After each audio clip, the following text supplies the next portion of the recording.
شهر رمضان الذي أنزل فيه القرآن هدى للناس وبينات من الهدى والفرقان فمن شهد منكم الشهر فليصمه ومن كان مريضا أو على سفر فعدة من أيام أخر. السلام علیکم ورحمۃ اللہ وبرکاتہ. بسم اللہ الرحمن الرحیم. 14ویں پارے کی تفسیر کا خلاصہ پیش کیا جا رہا ہے.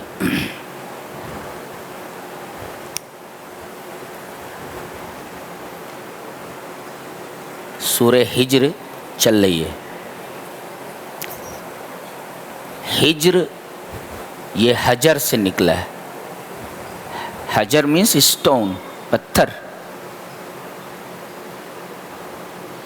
اصحاب الحجر صالح علیہ السلام کی قوم کو کہا جاتا ہے، قوم سمود. یہ پہاڑوں سے، پتھروں سے محلات تراشتے تھے.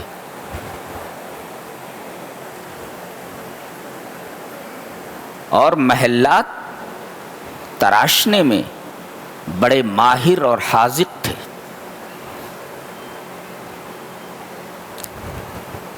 یہ پہاڑوں سے گھر کیوں تراشتے تھے؟ تاکہ وہ طوفانوں سے، بجلیوں سے، زلزلوں سے محفوظ رہیں. جانتے ہیں ان کے اوپر چیخ بھیج دی گئی. چیخ تو کہیں بھی جا سکتی ہے.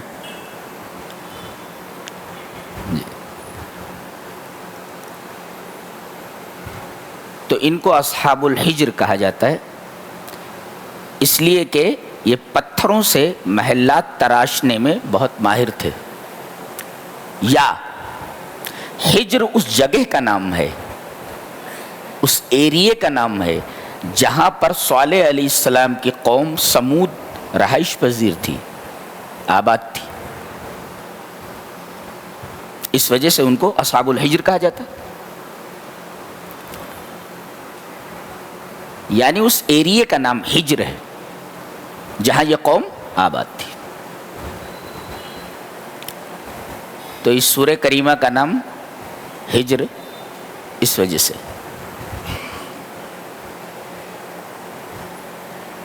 فرمایا گیا، بہت غور سے سنیے، کیا کائنات کی تھیسس ہے یہ کائنات کی. ربما یود الذین کفروا لو کانوا مسلمین. یہ بار بار تمنا کریں گے. کون؟ کفروا، الذین کفروا، جنہوں نے کفر کیا، ڈینائی کیا جنہوں نے دین اسلام کا. یہ بار بار تمنا کریں گے، بار بار چاہیں گے، لو کانوا مسلمین، کاش کے مسلمان ہوتے. یہ تمنا وہ اس وقت کریں گے جب جنتیوں کو جنت میں ڈالا جا رہا ہوگا.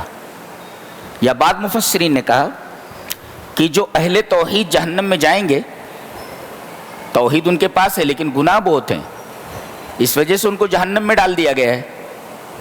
اب اپنی سزا پانے کے بعد انہیں جہنم سے نکال کر کے جنت میں ڈالا جائے گا.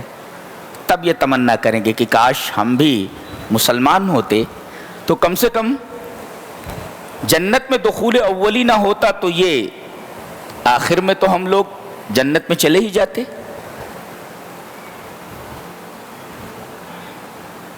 ایک مفسر نے ایک بڑا نفسیاتی نقطہ بیان کیا ہے، یعنی سائیکولوجیکل پوائنٹ. کیا ہے وہ؟ سائیکولوجی کا پوائنٹ کیا ہے؟ وہ کہتا ہے کہ روبما اس کے کئی معنی ہوتے ہیں روبما کے. اور مفسر کہتا ہے کہ یہ لفظ قرآن میں صرف ایک بار آیا ہے. یہیں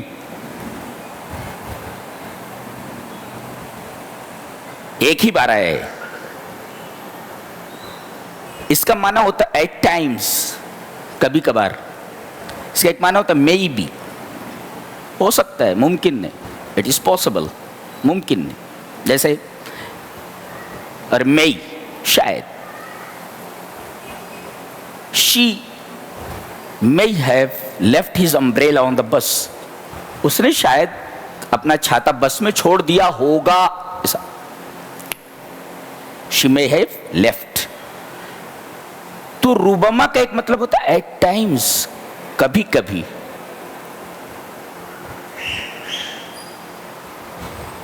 سائیکولوجیکل پوائنٹ یہ ہے کہ اللہ تعالیٰ نے آدمی کی فطرت ایسی بنائی ہے کہ وہ کبھی کبھی حق کو قبول کرنا چاہتا ہے مگر قبول نہیں کرتا. یہ ایک سائیکولوجیکل پوائنٹ ہے. کیا؟ حق قبول کرنا چاہتا ہے مگر پھر بھی اعراض کرتا ہے اور انکار کرتا ہے. چاہتا تو ہے مگر انکار کرتا ہے اور اعراض کرتا ہے. ایک سائیکولوجیکل پوائنٹ ہے یہ, اس لیے کہ اس کی فطرت میں حق بات کو قبول کرنے کی صلاحیت ودیت ہے. وہ چاہتا ہے کہ میں حق کو قبول کر لوں مگر اس چاہت کے باوجود, اس ڈیزائر کے باوجود وہ حق سے اعراض کرتا ہے اور اس کا انکار کر دیتا ہے. اس کی وجہ آگے بتائی گئی اس سے پہلے کہ حق کو چاہ رہا ہے مگر اعراض کر رہا ہے, انکار کر رہا ہے. اس کی وجہ کیا ہے؟ اس لیے کہ دین کو قبول کرنے کے بعد اس کے اوپر پابندیاں لگتی ہیں اور پابندیوں کے اندر اس کو زندگی گزارنی ہوتی ہے. منمانی زندگی نہیں گزار سکتا, اس لیے کہ یہ دنیا مومن کے لیے قید خانہ ہے اور قیدیوں کو عام زندگی جینے کی اجازت نہیں ہوتی. وہاں تو جیل کے قوانین کو فالو کرنا پڑتا ہے. ایسے ہی اگر ایمان لے آئے تو یہ دنیا آپ کے لیے قید خانہ ہے, پھر جو اللہ اور اس کا رسول بولتا ہے اسی انداز سے آپ کو اس دنیا میں زندگی گزارنی ہے. آپ اپنی منمانی زندگی نہیں گزار سکتے.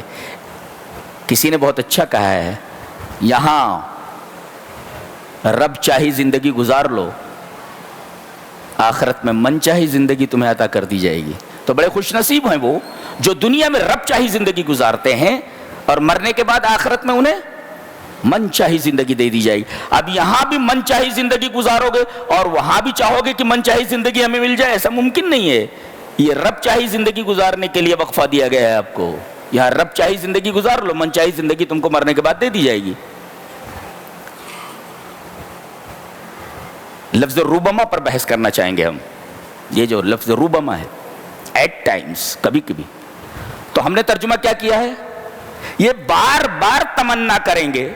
تو بار بار تمنا کریں گے تو تکثیر کا معنی ہے یہ, جبکہ یہ روبما لفظ تقلیل کے لیے آتا ہے, قلت بیان کرنے کے. ایٹ ٹائمز,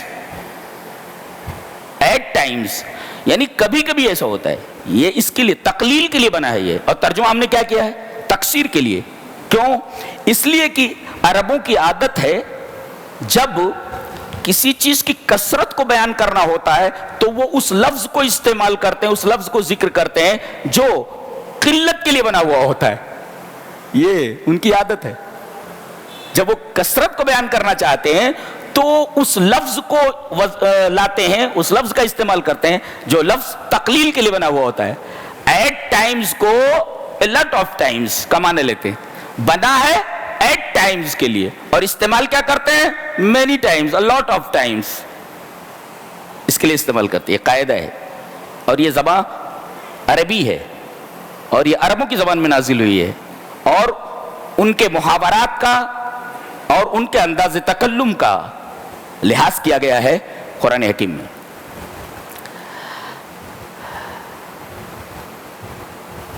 دنیا میں ایک بار چاہ لیتے تو یہ بار بار چاہنے کی ضرورت نہیں پڑتی تھی. یہی تو ہے نا, وہ بار بار چاہیں گے کہ کاش مسلمان ہوتے. ارے تم کو مہلت عمل دی گئی تھی نا, ایک بار چاہ لیتے.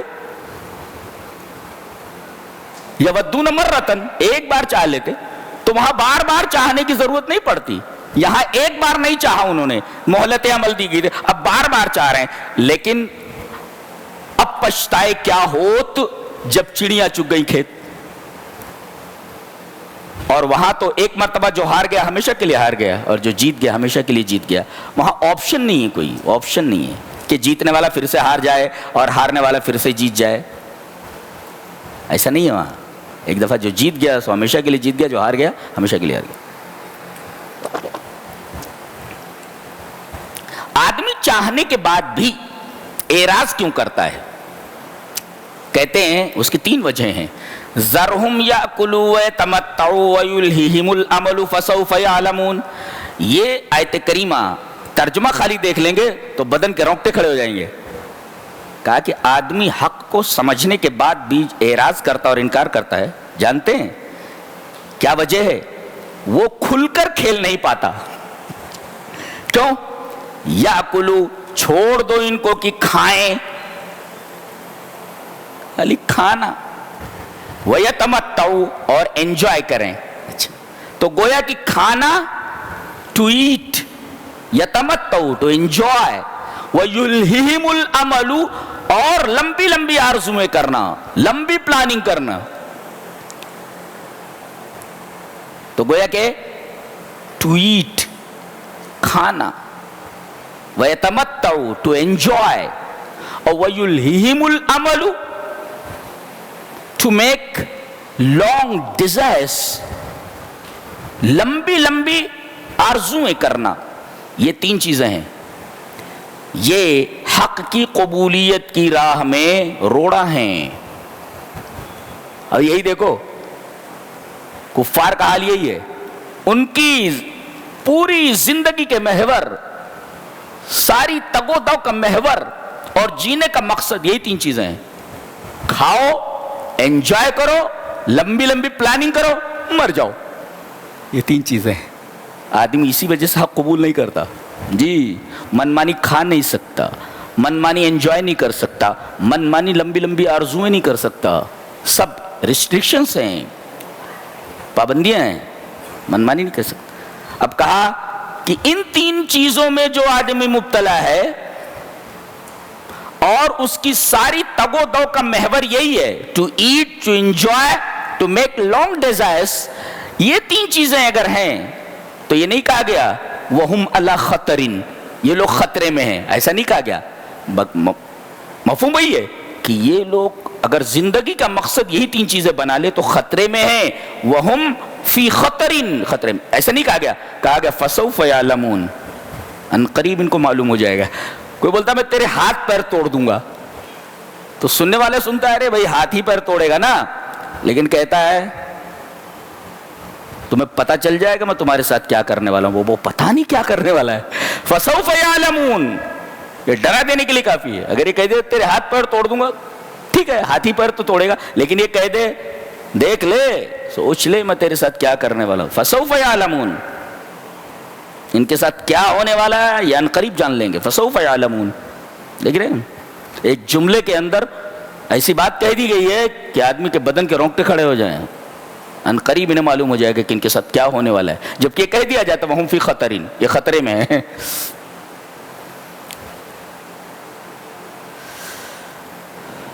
اس کے بعد قرآن حکیم کی ایک صفت بیان کی جا رہی ہے کہ قرآن حکیم محفوظ ہے. اور یہ قرآن حکیم کا معجزہ ہے کہ 1400 سال گزر گئے, کوششوں کے باوجود نہ اس میں کوئی تحریف ہو سکی ہے نہ اس میں کوئی تصحیف ہو چکی ہے.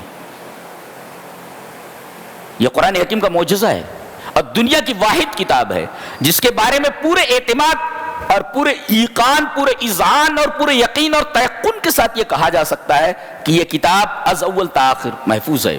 کیوں؟ اس لیے کہ اللہ نے اس سے پہلے کسی نبی کی کتاب کی حفاظت کی ذمہ داری نہیں لی تھی.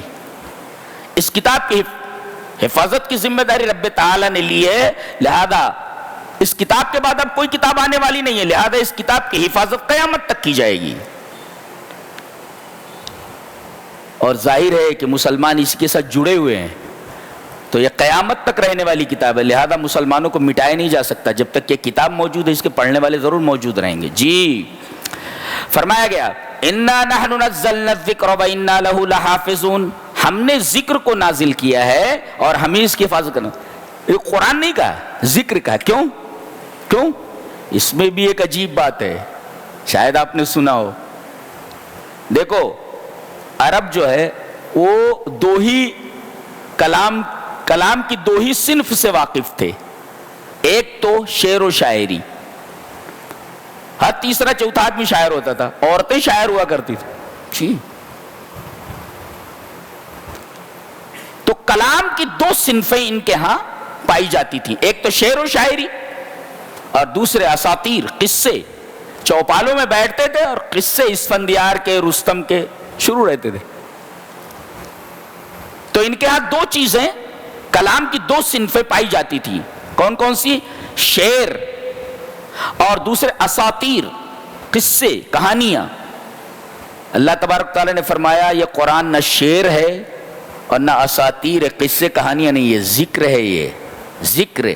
یہ اس لیے نازل ہوا ہے تاکہ فطرت کے اندر جو چیز ودیت تھی، فطرت کی آنکھوں سے جو چیز اوجھل ہو گئی ہے، یہ اسے یاد دلا دے۔ گویا کہ قرآن حکیم فطرت کی آواز ہے، یہ کوئی نئی چیز نہیں ہے، تو فطرت کی آواز ہے یہ۔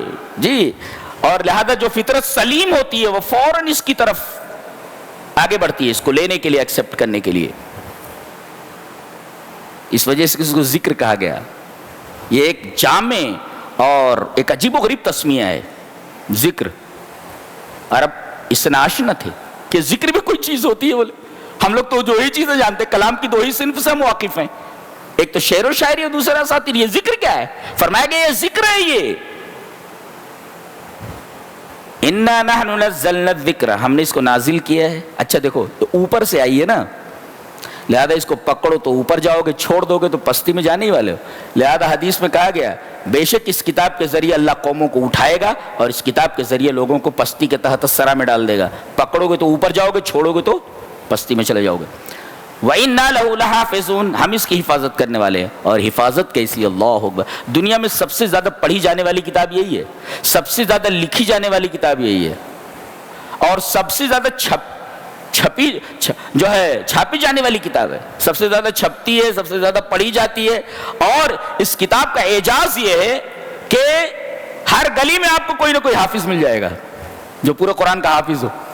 چھوٹے چھوٹے 4-4 5-5 سال کے بچے اس کتاب کے حافظ ہوتے ہیں۔ یہ قرآن حکیم کا اعجاز ہے، یہ حفاظت کا ایک انداز ہے کہ تم کتابیں جلا دو، جتنے قرآن موجود ہوں وہ سب کو جمع کر لو، سب کو جمع کرنے کے بعد جلا دو، کوئی فرق نہیں پڑتا۔ میں ہی بیٹھا ہوا ہوں، میں حافظ ہوں، 12 سال کی عمر میں میں نے حفظ کر لیا تھا، لکھ دوں گا، پورا قرآن لکھ دوں گا۔ تو تم قرآن جو ما بین الدفتین ہے، ما بین الدفتین، 2 دفتیوں کے درمیان ہے، اسے تم جلا سکتے ہو، کاغذ ہے، لیکن جو سینوں میں ہے اس قرآن کو کیسے جلا سکتے ہو؟ سفینوں میں موجود جو قرآن ہے اسے جلا سکتے ہو، مگر سینوں میں جو قرآن موجود ہے اسے کیسے جلاؤ گے؟ یہ قرآن حکیم کی حفاظت کا ایک انداز ہے۔ اور کبھی کبھی ایسا ہوتا ہے کتاب کی حفاظت ہو مگر لوگ اس کا معنی نہ سمجھتے ہوں تو کتاب ضائع ہو جاتی ہے۔ اس کی تفسیر لکھنے والے ہزاروں مفسرین ہیں جی، اور ایک بتانے والا تو میں ہی بیٹھا ہوا ہوں، ٹوٹا پھوٹا آپ کے سامنے بتا ہی رہا ہوں۔ یہ اس کتاب حکیم کا اعجاز ہے۔ اچھا ایک بات اور، کسی نے کہا ہے اور شاید ٹھیک ہی کہا ہے کہ اللہ تبارک و تعالیٰ نے مسلمانوں کی حفاظت کی ذمہ داری نہیں لی ہے، قرآن کی حفاظت کی ذمہ داری لی ہے۔ لہذا اگر مسلمانوں کو اپنی حفاظت مطلوب ہے تو قرآن کے قلعے میں آ جائیں، قرآن کے قلعے میں آ جائیں تو محفوظ ہو جائیں گے، اس سے باہر نکلے مار دیے جائیں گے۔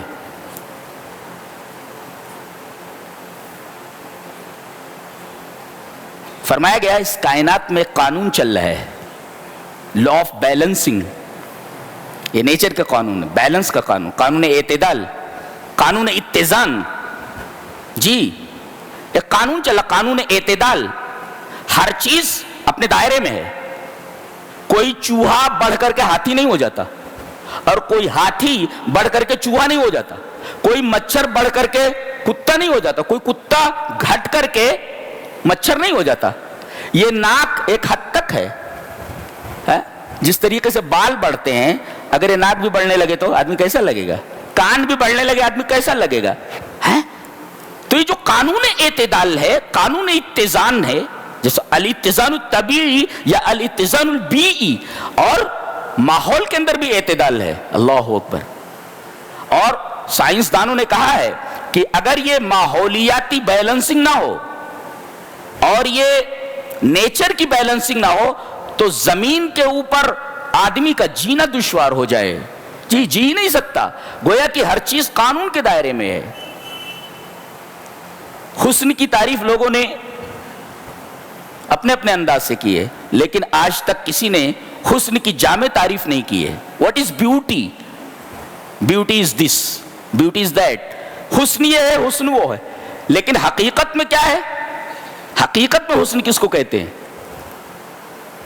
کو کہتے ہیں وہ عورت اس وجہ سے حسین ہے کہ اس کی آنکھیں بہت خوبصورت ہیں, اس کے بال بہت لمبے ہیں. بنگال میں بالوں کو خوبصورتی کی علامت سمجھا جاتا ہے. اتنے بڑے بڑے بال ہوتے ہیں کہ باقاعدہ ایک دو لڑکیوں کو اس لڑکی کو بٹھا کر کے اس کے بال سنوارنے پڑتے ہیں. اتنے بڑے بڑے بال ہوتے ہیں بعض لڑکے. کہیں آنکھوں کو خوبصورت سمجھا جاتا ہے, کہیں کلر کو خوبصورت سمجھا جاتا ہے. تو حسن کی کوئی جامع تعریف آج تک نہیں کر سکا ہے. قرآن حکیم نے حسن کی جامع تعریف کی ہے. وَأَنبَتْنَا فِيهَا مِن كُلِّ شَيْءٍ مَوْزُونٍ. ہر طرف سے شے موزوں ہو جائے تو وہ چیز حسین ہے. کہیں بھی موزونیت سے باہر ہوئی تو وہ حسن سے خارج ہو جاتی ہے. تو حسین چیز کون؟ حسین کون؟ کہ ہر طرف سے وہ چیز موزوں ہو, موزونیت سے باہر نہ ہو. وَأَنبَتْنَا فِيهَا مِن, اسی کو قانون اعتدال کہتے ہیں. ہر چیز قانون اعتدال میں ہے. جی یہ قانون ہے, ورنہ آدمی کا زمین کے اوپر یا زندگی کا زمین پر رہنا مشکل ہو جائے.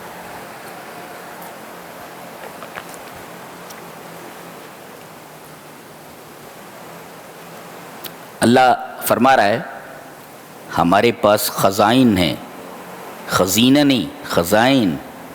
اب جس کے پاس اتنے سارے خزانے ہوں تو مانگو جو کچھ مانگنا ہو. مانگتے کیوں نہیں ہو؟ جس کے پاس خزینہ نہیں خزائن ہیں اور جو ہاتھوں کو پھیلائے ہوئے ہے, تو ایک تو خزائن ہے اس کے پاس, ایک خزینہ نہیں خزائن ہے, اور دوسرے وہ ہاتھوں کو پھیلائے ہوئے, تو مانگنے میں آپ کو کیا پریشانی ہے؟ مانگنے میں ہچک کیوں ہے, جھجک کیوں ہے؟ مانگو, ملنے والا ہے آپ کو. اس کے بعد فرمایا گیا جو بادل, یہ جو ہمارے سروں کے اوپر بھاگتے رہتے ہیں, انہی سے پانی برستا ہے. جانتے ہو یہ پانی کیسے برستا ہے؟ وارسلنا الریاح, ہم ہواؤں کو بھیجتے ہیں. لواقح, یہ جو ہوائیں ہوتی ہیں یہ تلقیح کرتی ہیں بادل میں. تلقیح کا مطلب فرٹیلائزیشن, فرٹیلائز کرتی ہیں اس کو. تو گویا کہ انجیکشن دیتی ہیں, ویکسینیٹ کرتی ہیں بادل کو, اور اس ویکسینیشن کی وجہ سے اور اس فرٹیلائزیشن کی وجہ سے بادل کا حمل ٹھہر جاتا ہے, اور پھر یہ حمل گرتا رہتا ہے جس کو ہم بارش بولتے ہیں. گویا وارسلنا الریاح لواقح, تلقیح ٹو فرٹیلائزیشن. تو یہ ہوا جاتی ہے, اس کو فرٹیلائز کرتی ہے, اور پھر یہ فیمتلئ ماءً, یہ جو بادل ہے وہ پانی سے بھر جاتا ہے. فرٹیلائزیشن کے بعد پھر یہ بارش ہوتی ہے. فَأَنزَلْنَا مِنَ السَّمَاءِ مَاءً, پھر ہم آسمان سے بارش کو نازل کرتے ہیں. فَأَسْقَيْنَاكُمْ کو تم پیتے ہو.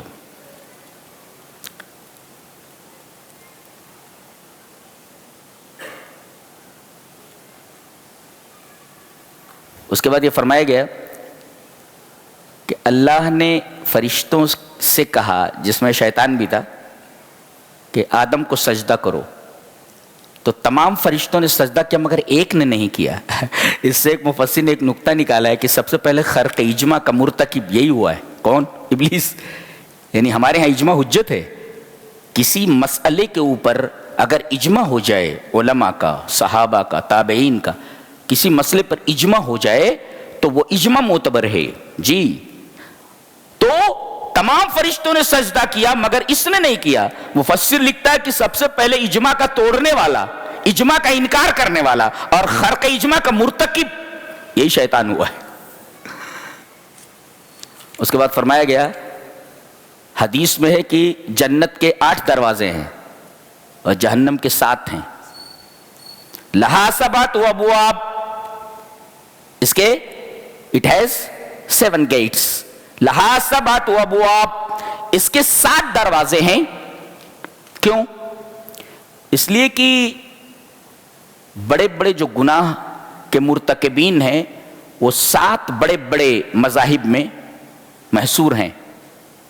گنو: یہود، نصارہ، مجوس، سابعین، کفار و مشرکین، منافقین. اہل توحید جو جہنم میں جائیں گے مگر نکال لیے جائیں گے، یہ 7 ہیں. تو ہر ایک الگ الگ گیٹ سے جائے گا. ہاں، جو گیٹ جس کے لیے ہوگا. یہ نصرانیوں کے لیے چلو، یہودیوں کے لیے چلو، اور یہ مسلمانوں کے لیے جو توحید تو رکھتے تھے مگر گناہ بہت کرتے تھے، چلو بیٹا اندر جاؤ. کب نکلو گے وہ بات کی بات ہے. کب نکلو گے؟ لوگ یہی سمجھتے ہیں ایک دن نکال لیے جائیں گے، لہذا ابھی شباب ہے، کر لو خطائیں جی بھر کے، پھر اس مقام پہ عمر رواں ملے نہ ملے. یہ لوگ سوچتے ہیں نا. ہاں، کیا ابھی شباب ہے، کر لو خطائیں جی بھر کے، پھر اس مقام پہ عمر رواں ملے نہ ملے. ایسا نہیں سوچنا چاہیے، اس لیے کہ موت کا کوئی بھروسہ نہیں ہے، کبھی بھی آ سکتی ہے. آدمی جا رہا ہے کار کے ساتھ، کار کا ایکسیڈنٹ ہو گیا، توبہ کا موقع بھی نہیں ملا، مر گیا، ختم ہو گیا، پورا خاندان ختم ہو گیا. آگے ایک بڑی پیاری بات فرمائی جا رہی ہے. 90 عبادی، آج لے کر کے جاؤ، یہ ہمارا رب بول رہا ہے. 90 عبادی، میرے بندوں سے بول دو. کون سے بندے؟ جو گنہگار بندے ہیں، میرے بندوں سے بول دو. انی انا الغفور الرحیم، کہ میں غفور الرحیم ہوں. وَأَنَّ عَذَابِي هُوَ الْعَذَابُ الْعَلِيمُ، اور میرا عذاب دردناک عذاب ہے. تو پہلے اللہ تبارک و تعالیٰ نے اپنی مغفرت اور رحمت کا تذکرہ کیا، یہ ترغیب ہے، اور اس کے بعد اپنے عذاب کا تذکرہ کیا. وَأَنَّ عَذَابِي هُوَ الْعَذَابُ الْعَلِيمُ. تو پہلے ترغیب دی گئی اور بعد میں ترہیب، یعنی گناہوں سے بچو اور نیکیوں کی طرف دوڑو. لیکن اس میں خاص بات یہ ہے کہ اللہ نے اپنی 2 صفتیں غفور الرحیم ذکر فرمائی ہیں، رحمت اور مغفرت. کیوں عذاب کو بعد میں ذکر کیا؟ اس لیے کہ حدیث میں ہے ان رحمتی تغلب غضبی، میری رحمت میرے غضب پر غالب ہے. لہذا اللہ تبارک و تعالیٰ نے پہلے مغفرت کو ذکر فرمایا، رحمت کو ذکر فرمایا، بعد میں اپنے عذاب کا تذکرہ فرمایا. کہتے ہیں کہ گناہ جب تک گناہ ہے تب تک تو سدھرنے کا موقع دیا جاتا ہے جی، لیکن گناہ جب نشہ بن جائے تو پھر موقع نہیں دیا جاتا، تباہ و برباد کر دیا جاتا ہے. ایک ہے گناہ کرنا اور ایک ہے گناہ کا نشہ بن جانا. گناہ کب نشہ بنتا ہے؟ جب آدمی گناہ کے اندر ڈوب جائے اور کسی ملامت کرنے والے کی ملامت اس کے اوپر کوئی اثر نہ کرے تو سمجھا جائے گا کہ یہ آدمی گناہ نہیں کر رہا ہے بلکہ گناہ کے نشے میں مبتلا ہو گیا ہے. تو ایک ہے گناہ کرنا، ایک ہے گناہ کا نشہ چڑھ جانا. یہ قوم لوط جو تھی یہ جنسی خواہش میں اتنا آگے نکل گئی تھی، جنسی شذوذ میں مبتلا ہو گئی تھی کہ اسے اس گناہ کا نشہ ہو گیا تھا.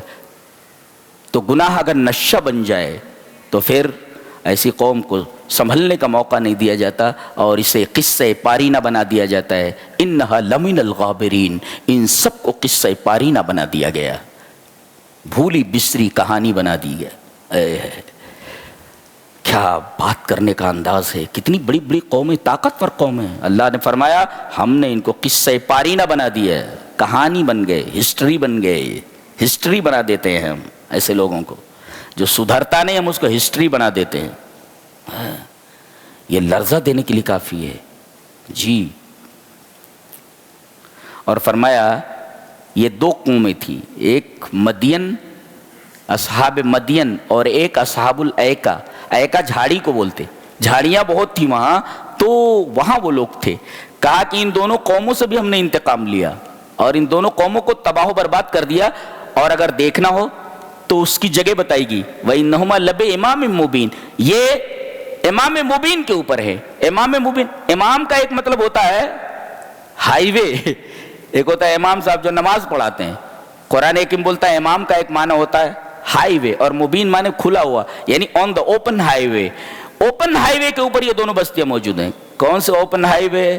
یہ حجاز اور شام کے درمیان جو رستہ گیا ہوا ہے. عام طور پر لوگ شام جاتے ہیں تو اسی رستے سے جاتے ہیں، شام سے آتے ہیں حجاز آتے ہیں، تو حجاز کی طرف جب آتے ہیں تو یہ بستیاں پڑتی ہیں دونوں کی دونوں. گویا کہ آن دا اوپن ہائی وے، یہ اوپن ہائی وے کے پاس ہیں. اگر دیکھنا ہو عبرت کی نگاہوں سے تو ان دو بستیوں کو دیکھ سکتے ہیں. ان کے کھنڈرات آج بھی موجود ہیں جو بتا رہے ہیں کہ پہلے ایک سیویلائزڈ قوم رہتی تھی اور اسے صفحہ ہستی سے حرف غلط کی طرح مٹا دیا گیا، اس کا اسپاٹ بتایا گیا. رہتے کہاں تھے یہ؟ وَإِنَّهُمَا لَبِإِمَامٍ مُبِينٍ، یہ رہتے کہاں تھے؟ آن دا اوپن ہائی وے.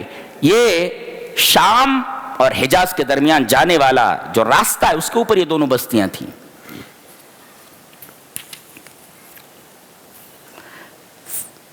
پھر اللہ کے رسول صلی اللہ علیہ وسلم سے کہا جا رہا ہے، بہت پیاری بات ہے، آدمی اپنے دل میں کینہ کیوں رکھے، کسی سے دشمنی کیوں کرے، کسی کا حق کیوں مارے، کسی کو کیوں ستائے. اللہ فرما رہا ہے وَإِنَّ السَّاعَةَ لَآتِيَةٌ، قیامت آ رہی ہے، قیامت آ رہی ہے. فَاصْفَحِ الصَّفْحَ الْجَمِيلَ، تو اچھی طریقے سے معاف کر دو. گویا کہ یہاں معاف کیسے کرنا ہے؟ صفحے جمیل کرنا ہے. صفحے جمیل کا مطلب ہوتا ہے ترک المؤاخذۃ بالذنب، خطا کے اوپر مؤاخذہ نہ کرنا. خطا کے اوپر، گناہ کے اوپر، غلطی کے اوپر مؤاخذہ نہ کرنا، اسے کہتے ہیں عفو، معاف کر دینا. اچھا، اور صفح کسے کہتے ہیں؟ عفو کسے کہتے ہیں؟ کہ ترک المؤاخذۃ بالذنب، آپ نے غلطی کی، آپ سے مؤاخذہ نہیں کیا گیا. طالب علم نے شرارت کی، استاد نے سزا نہیں دی، یہ عفو، مٹا دینا. اور صفح کسے کہتے ہیں؟ کہ ازالت اثرہ من النفس، دل سے اس کا اثر ہی ختم ہو جائے. اللہ اکبر. اس طرح معاف کر دو کہ دل میں ادنا شائبہ دشمنی کا نہ رہ جائے، اس کو کہتے ہیں صفح جمیل. جی ہے، کتنی بڑی بات کہی گئی. اور اس کے بعد کہا گیا لا تمدن عینیک الی ما متعنا بہ ازواجا منہم، کفار اور دنیا پرست لوگوں کے محلات، ان کی بلڈنگیں، ان کے مکانات اور ان کے عیش و آرام دیکھ کر کے اپنی آنکھیں پھیلاؤ مت، اپنی آنکھیں ان کی طرف مت پھیلاؤ اور غمگین مت ہو. ارے ہم تو تنگی ترشی میں زندگی بسر کر رہے ہیں اور یہ کتنے عیش و آرام کے ساتھ زندگی بسر کر رہا ہے. بوستہ ایک کتاب ہے، ہم لوگوں نے بچپن میں پڑھا ہے، فارسی کی کتاب ہے، سعدی کی ہے. تو اس میں ایک واقعہ بیان کیا اور ہمارے استاد بیان کرتے کرتے پڑھاتے پڑھاتے رو پڑے تھے. اس میں تھا یکے مشت زن بخت روزی نہ داشت، ناست باب شامش مہیا نہ چاشت. پرسین ہے یہ کہ ایک پہلوان تھا، مشت زن مینس فائٹر، مکے سے مارنے والا، مشت. تو ایک پہلوان تھا جو روزی کا نصیبہ نہیں رکھتا تھا. شام کو اگر کھانے کو مل گیا تو صبح کو نہیں ہے، اور صبح کو مل گیا تو شام کو نہیں ہے. تمنا کرتا تھا کہ کاش زمین کوئی رستہ بتاتی اور آسمان کوئی طریقہ بتاتا اور ایک خزانہ میرے ہاتھ میں دے دیتا. اور وہ پڑوسیوں کو اچھا کھاتے دیکھ کر کے ایسا لگتا اسے جیسے کڑوا پانی اس کے حلق میں اتر رہا ہے. گہش دیدن ایسے شیرین خلق فرومی شدے آب تلخش بحلق. بولتے ہیں کہ پڑوسیوں کو اچھا کھاتے دیکھ کر کے یہ غریب پہلوان، اس کے حلق سے کڑوا پانی اترتا تھا اور تمنا کرتا تھا کہ آسمان کوئی طریقہ بناتا، زمین کوئی رستہ نکالتی اور کوئی خزانہ میرے ہاتھ میں دے دیتی. اب اس کے بعد لکھتے ہیں شنیدم کی روز زمین بکافت ازام زنختہ نے بوسیدہ یافت. کہتے ہیں کہ اسی پہلوان نے، میں نے سنا کہ اس نے ایک زمین کھودی، زمین کھود رہا تھا. اب زمین کھودنے کے بعد اسے کیا ملا؟ تمنا کیا تھی؟ خزانہ مل جائے. برابر ہے. لیکن سامنے کدال کو جب اس نے کھینچا، پھاوڑے کو کھینچا، تو عظام زنخدہ نے بوسیدہ یافت، ایک سڑے ہوئے جبڑے کی ہڈی نکل آئی انسان کی. آنکھیں نہیں ہیں، خالی ساکٹ ہے، آئی ساکٹس باقی رہ گئی ہیں، آنکھیں نہیں ہیں، اور پورا جبڑا سڑا ہوا ہے. عظام زنخدہ نے بوسیدہ یافت. اور یہی ہو جانے والا ہے، یہی ہو جانے والا ہے. ہم لوگ بھی ایسے ہی ہو جانے والے ہیں. یہ میک اپ، وہ ناچ رہا ہے، وہ کود رہا ہے، عجیب حالت ہے. عظام زنخدہ نے بوسیدہ یافت، سڑے ہوئے جبڑے کی ہڈی پائی. بس وہیں پر کھڑا ہو گیا یہ اس جبڑے کو دیکھ کر کے. اور اس کے بعد سعدی لکھتے ہیں کہ وہ بے زبان والا منہ بھید اور راز کہتا تھا کہ اے پہلوان، اللہ جس حالت میں تجھے رکھ رہا ہے اسی حالت میں رہ. نئی نست حال دہن زیر گل، شکر خوردہ انگار یا خون دل. کہتا ہے کہ کیا یہی نہیں ہے ہر منہ کا حال مٹی کے نیچے، شکر کھایا ہوا معلوم کر یا خون دل پیا ہوا. کوئی آدمی غریب ہے، اس کا بھی جبڑا ایسے ہو جانے والا ہے، اس کا منہ بھی ایسے ہو جانے والا ہے. اور کوئی امیر آدمی، اس کا بھی منہ ایسے ہی ہو جانے والا ہے. نئی نست حال دہن زیر گل، شکر خوردہ انگار یا خون دل. کہ کیا یہی نہیں ہے ہر منہ کا حال مٹی کے نیچے، شکر کھایا ہوا معلوم کر، شکر خوردہ انگار یا خون دل، شکر کھایا ہوا معلوم کر یا خون دل پیا ہوا. تو قیامت تو آ رہی ہے نا. تو کسی کو عیش میں دیکھ کر کے آنکھیں مت پھیلاؤ، ولا تحزن، اور غمگین مت ہو ان کو دیکھ کر کے. کیوں؟ اس لیے کہ ان کو وہ دولت دی گئی ہے، لیکن سب سے بڑی دولت، سب سے بڑا انعام تو تمہیں دیا گیا اسلام اور قرآن کی شکل میں. تو دوسروں کی طرف آنکھیں پھیلانے کی ضرورت کیا ہے جب اس سے بڑی نعمت، اس سے بڑی دولت تمہیں مل گئی ہے. تو اللہ اکبر. اس کے بعد کہا گیا جب آدمی بہت پریشان ہو جائے، چاروں طرف سے غم اسے گھیر لے، سینہ تنگ ہو جائے اور غم و آلام اسے چاروں طرف گھیر لے، تو دو کام کرنا ہے. فسبح بحمد ربک وکن من الساجدین، اللہ کی تسبیح اور تحمید بیان کرو اور نمازوں میں لگ جاؤ. گویا کہ دو چیزیں ایسی ہیں، اللہ کی تسبیح اور تحمید اور دوسرے نماز. یہ دونوں چیزیں ایسی ہیں جو پریشانیوں کو کم کر دیتی، ہلکا کر دیتی، پریشانیوں کو ختم کر دیتی ہیں. اور سینہ اگر تنگ ہے تو اللہ اس کے ذریعے سینے کو کشادہ کر دیتا ہے. یہ دو علاج بتائے گئے.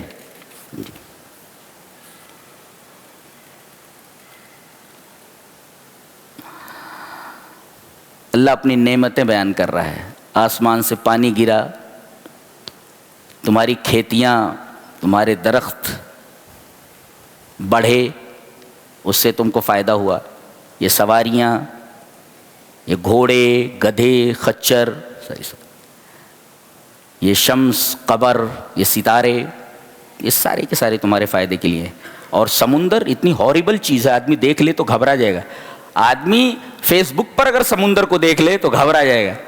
اللہ کی اتنی خوفناک مخلوق ہے. لیکن یہ ہم انسانوں کو مچھلیاں فراہم کرتا ہے، مچھلیاں دیتا ہے ہم کو. وَهُوَ الَّذِي سَخَّرَ الْبَحْرَ لِتَأْكُلُوا مِنْهُ لَحْمًا طَرِيًّا. اللہ نے سمندر کو تمہارے لیے مسخر کر دیا ہے تاکہ تم تازہ گوشت کھاؤ. مچھلی مراد ہے یہاں پر. اور اس کے اندر سے تم زیورات نکالو، موگے ہیں اور اس طریقے سے مرجان ہیں، یہ سب یہیں سے نکلتے ہیں.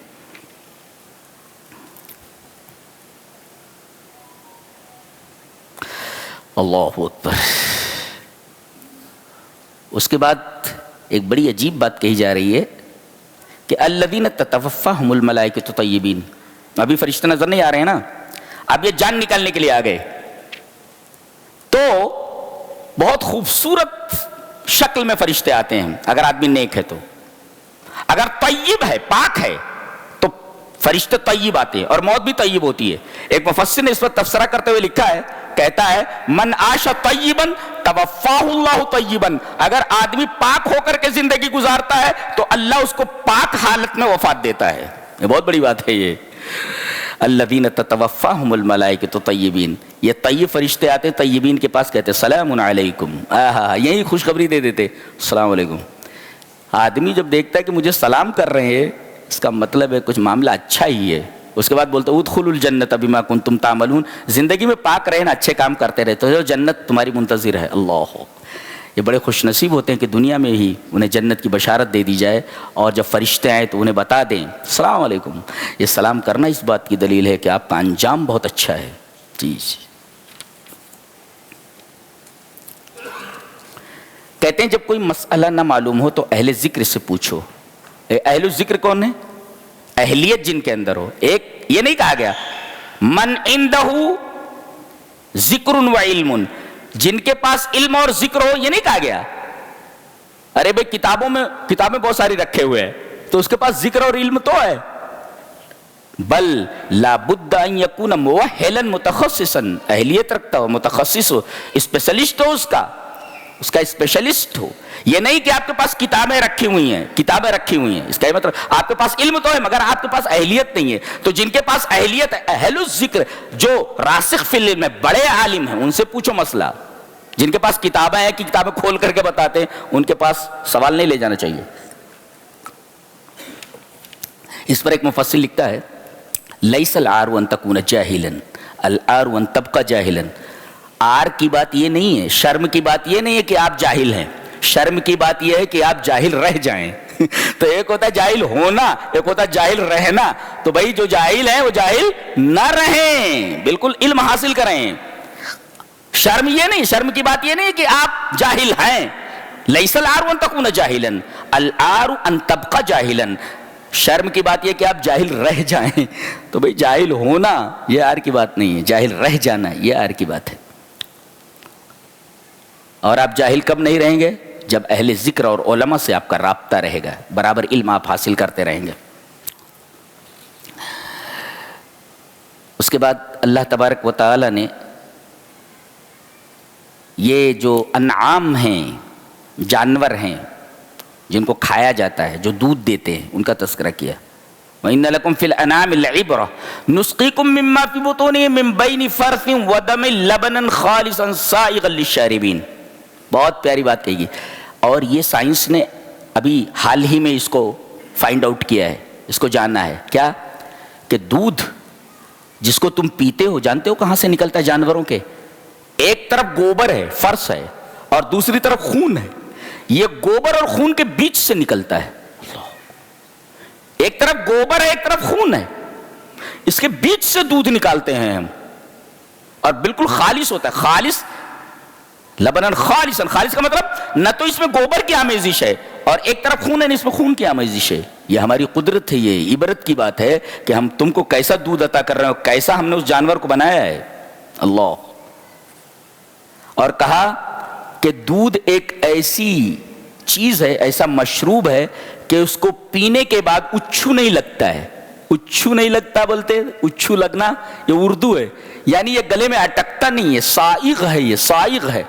اس کو چوک نہیں ہوتا گلا، پینے کے بعد گلا چوک اپ نہیں ہوتا۔ یہ واحد مشروب ہے، اس کو پینے کے بعد گلا چوک اپ نہیں ہوتا، اس لیے کہ اللہ نے اس کو سائغ للشاربین کہا ہے کہ بالکل خوشگوار ہے، یہ آرام سے حلق کے نیچے بڑی آسانی سے اتر جاتا، اچھو نہیں لگتا، یعنی چوک اپ نہیں ہوتا۔ اگر کوئی آدمی دودھ پی رہا ہو چوک اپ نہیں لگتا، پانی پیتا ہے آدمی چوک اپ لگ سکتا ہے، لیکن دودھ پینے پر چوک اپ نہیں ہوتا۔ یہ اللہ تبارک و تعالیٰ کی بہت بڑی نعمت ہے اور یہ عبرت کی بات ہے۔ تو وَإِنَّ لَكُمْ فِي الْأَنْعَامِ لَعِبْرَةً نُسْقِيكُم مِّمَّا فِي بُطُونِهِ مِن بَيْنِ فَرْثٍ وَدَمٍ لَبَنًا خَالِصًا سَائِغًا لِلشَّارِبِينَ۔ یہ تو آپ کے چوپایوں کا تذکرہ ہے۔ اس کے بعد ایک عجیب مخلوق کا تذکرہ کیا جا رہا ہے، یہاں رک کر کے ہم ذرا بحث کریں گے اس کے اوپر تھوڑا سا۔ وَأَوْحَىٰ رَبُّكَ إِلَى النَّحْلِ، نحل مانے بی، ہنی بی، شہد کی مکھی۔ ہم نے شہد کی مکھی کی طرف وحی کی ہے۔ کس نے؟ تمہارے رب نے وحی کی ہے بولے تو اے قذف فی نفسہا، اس کے دل میں یہ بات ڈال دی ہے، یعنی اس کے اندر جیسے کمپیوٹر ہوتا ہے نا، کمپیوٹر میں ایک پلان ہوتا ہے، تخطیط، وہ ڈال دیتے ہیں وہ، تو جو پلان ہوتا ہے اسی کے مطابق کمپیوٹر کام کرتا ہے۔ پلان سے باہر کوئی چیز ہے تو ڈائریکٹ بول دیتا ہے دس میٹر ڈز ناٹ ایگزسٹ، یہ میٹر اس میں ہے نہیں، جتنا دیا گیا ہے بس کمپیوٹر اتنا ہی بولتا ہے، اس لیے کہ کمپیوٹر میں اتنا ہی فیڈ کیا گیا ہے. تو اللہ تبارک و تعالیٰ نے وہی کی ہے، مطلب اس کے اندر فیڈ کر دیا ہے. بہت عجیب و غریب مخلوق ہے. دیکھو کیسے، انتخذی من الجبال، یہ شہد کا چھتا لگاتی ہے یا تو پہاڑوں پر، گھر کہاں بناتی ہے؟ پہاڑوں پر، درختوں پر، اور ٹٹیاں بنا دیتے ہیں اسے، جس کو عریش بولتے ہیں. مما یعرشون، یہ 3 جگہیں ہیں، ان 3 جگہوں ہی پر وہ چھتا لگاتی ہے، چوتھی جگہ پر آپ نہیں پائیں گے. اللہ نے بتا دیا کہ یہ 3 ہی جگہوں پر چھتا لگاتی ہے. یہ وہی بتا سکتا ہے، یہ وہی بیان کر سکتا ہے جس نے شہد کی مکھی کو بنایا ہے، اس کی فطرت کو بنایا ہے اس نے. یہ 3 جگہوں پر، کہاں؟ درخت پر، پہاڑ پر، اور جو ہم ٹٹیاں بنا دیتے ہیں اس کے اوپر یہ لگاتی ہے. اچھا، یہاں مؤنث کا صیغہ استعمال کیا گیا ہے، اتخذی، جیسے اتخذ، اتخذا، اتخذو، اتخذی، اتخذا، اتخذنا. تو اب یہ جو اتخذی ہے مؤنث کے لیے آیا، مذکر کے لیے اتخذ آتا ہے. اس کا مطلب یہ پورا کا پورا جو چھتا ہے اس پر حکمرانی شہد کی رانی کرتی ہے، مؤنث ہوتی ہے وہ، اور پورے گھر کا کام کاج یہی دیکھتی ہے، ساری عورتیں ہی ہوتی ہیں اس میں کام کرنے والی. اور یہ چھتا بڑا عجیب و غریب ہوتا ہے، مسدس ہوتا ہے. یہ کیا کہتے ہیں؟ 6 ڈائمینشنل ہوتا ہے. اس میں 6 ڈائمینشنز ہوتے ہیں. اور اگر انجینئر کو، جو سول انجینئر ہو، اس کو اگر کچھ سمجھنا ہے تو شہد کی مکھی کے گھر کو دیکھے تو اسے پتا چلے گا کہ کم جگہ میں اگر کمرے زیادہ نکالنے ہیں تو اس کا طریقہ کیا ہے، اور 6 ڈائمینشنل بنا دے، وہ ایسا بتائے گا. یہ مسدس بناتی ہے، اور مسدس بنانے پر جگہ خالی نہیں بچتی، پوری جگہ کور ہو جاتی ہے. تو ایک تو گھر اس کا مسدس ہوتا ہے، 6 ڈائمینشنل ہوتا ہے. اور یہ ہر پھل سے کھاتی ہے. اس کا مطلب کوئی جو گندی چیز ہوتی ہے اس کے اوپر نہیں بیٹھتی. گندی چیز کے اوپر یہ مخلوق بیٹھتی ہی نہیں. ثم کلی من کل الثمرات فاسلکی سبل ربک ذللا، ہر پھل سے یہ رس چوستی ہے. اور اللہ تبارک و تعالی نے مومن کی مثال نحلہ سے دی ہے کہ مومن کی مثال شہد کی مکھی کی طرح ہے. کیا؟ اذا اکلت طیبا، کھاتی ہے تو پاک چیز کھاتی ہے. ووضعت، اذا وضعت طیبا، جب دیتی ہے تو پاک چیز دیتی ہے، شہد جیسی چیز. اور واذا وقعت علی عود شجر، کسی پھول سے رس چوسنے کے لیے گئی تو جس ڈالی پر بیٹھتی ہے اس کو توڑتی نہیں ہے. یہ اس سے پتا چلا کہ مومن جس دیش میں رہتا ہے اس دیش کا خیر خواہی ہوتا ہے. اور لوگ کہتے ہیں کہ مسلمان ٹیررسٹ ہیں. ان کو یہ تعلیم دی گئی ہے نا کہ جس درخت کے اوپر جائیں، جہاں جس درخت سے وہ فائدہ حاصل کر رہے ہیں اس درخت کو توڑنا نہیں ہے. اس لیے کہ مومن کی مثال شہد کی مکھی کی مثال ہے، ٹیررسٹ ہے. اچھا، ثم کلی من کل الثمرات، ہر پھل سے رس چوس. اس کے بعد ایک بڑی عجیب بات کہی جا رہی ہے، فسلوکی سبل ربک ذللا، بڑی آسانی سے اپنے رب کے راستوں پر چل. یہ زمین سے ہو کر نہیں چلتی ہے، یہ فضا میں چلتی ہے. اور کہا تیرے رب کے راستے ہیں یہ. جیسے ہوائی جہاز کا ایک متعین راستہ ہوتا ہے فضا میں، وہ ہر جگہ نہیں جا سکتا، وہ اس طرف چلا جائے اس طرف چلا جائے. کہیں بھی کیپٹن جو ہے اس کو فضا میں ادھر ادھر نہیں گھما سکتا، اس کا ایک مخصوص روٹ ہوتا ہے. جیسے یہاں زمین پر چلنے والی گاڑیوں کا ایک مخصوص روٹ ہوتا ہے، فضا میں بھی طائرات یعنی ہوائی جہازوں کے لیے ایک مخصوص اور محدد اور متعین روٹ ہوتا ہے. اس روٹ سے ادھر ادھر نہیں جاتا، اس لیے کہ سامنے آنے والی جہاز ٹکرا سکتی ہے اس سے. گویا کہ فضا میں بھی جہازوں کا ایک مخصوص راستہ ہوتا ہے جیسے زمین پر گاڑیوں کا راستہ ہوتا ہے. تو یہ اللہ فرما رہا ہے کہ تیرے رب نے فضا میں ان کے لیے ویسے ہی راستہ بنا دیا ہے جیسا کہ تم لوگ ہوائی جہاز کا راستہ بناتے ہو. یہ ادھر ادھر نہیں ہوتی ہے، اس لیے کہ ہم نے راستہ بنایا ہے. اور یہ سینکڑوں کلومیٹر چلی جائے لیکن اپنا چھتا نہیں بھولتی، اس لیے کہ یہ رب کے راستے پر چل رہی ہے. واپس ہوگی تو اسی راستے سے آئے گی اور اپنے چھتے پر چلی جائے گی، کسی دوسرے چھتے پر. بازو میں اگر 10 چھتے وہاں نہیں جائے گی، وہ اپنے چھتے پر جائے گی. فصل عجیب و غریب مخلوق ہے. فصل کی سبل ربک ذللا، اور ہے یہ زہریلی چیز، زہریلا جانور ہے یہ. اور کہا گیا کہ یہ اب یہ چوسے، ایک ہے چوسنا. چوسنا کیا ہوتا ہے؟ ابھی منہ میں لیے ہوئے ہیں آپ، ابھی جیسے پانی کو میں نے منہ میں لیا اور اس کو ویسے ہی ڈال دوں تو اس کو کہتے ہیں بھائی چوس کر کے پھینک دینا.